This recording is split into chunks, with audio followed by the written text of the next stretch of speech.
Magandang araw mga kabengbeng. So, kanina galing tayo ng trabaho tapos may sumadya dito sa ating hideout. So, pinuntahan niya po ako. Galing pa siya ng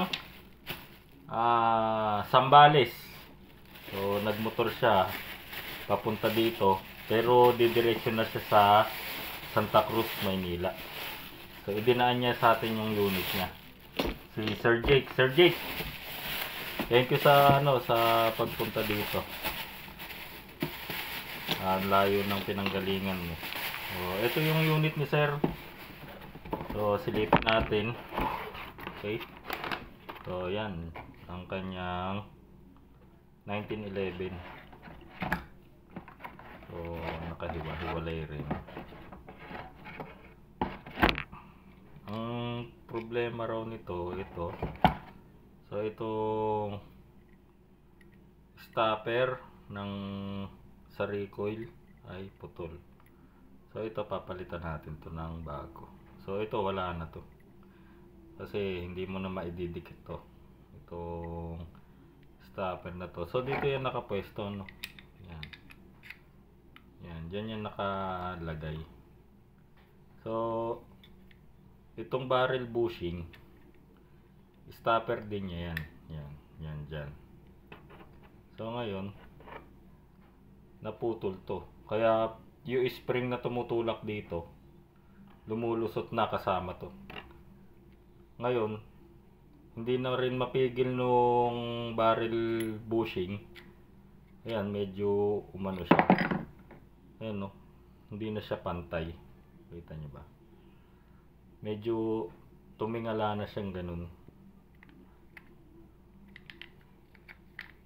Ayan. Kunin natin. Ayan, no? Hindi na siya pantay. Naka-curve na siya. Kasi naitutulak na siya dito. Nagkaroon na rin siya ng lamat dito. Ayan. Pero ito naman, pwede pa naman to. Ibalik lang natin sa dating posisyon niya. Kahit medyo may crack siya dito. Ayan, may hairline na siya dun.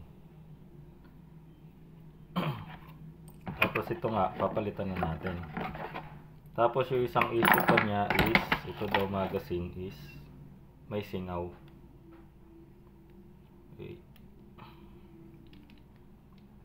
Singaw yung magazine niya. Ito yung ano niya, yung recoil rod. Tapos itong spring. Okay. Sige sir, ako na bahala dito sa unit mo. Don't worry, bubuin natin yung unit.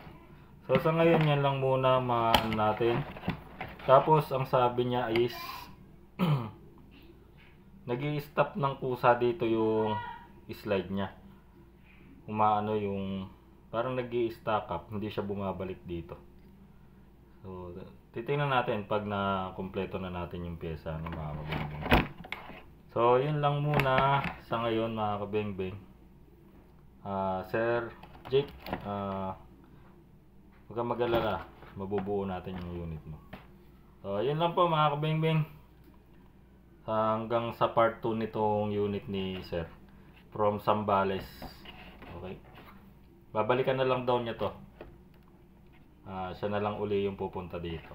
So yun lang mga kabengbeng. Hanggang sa part 2, kita-kita tayo. Maraming salamat, mabuhay po tayo lahat.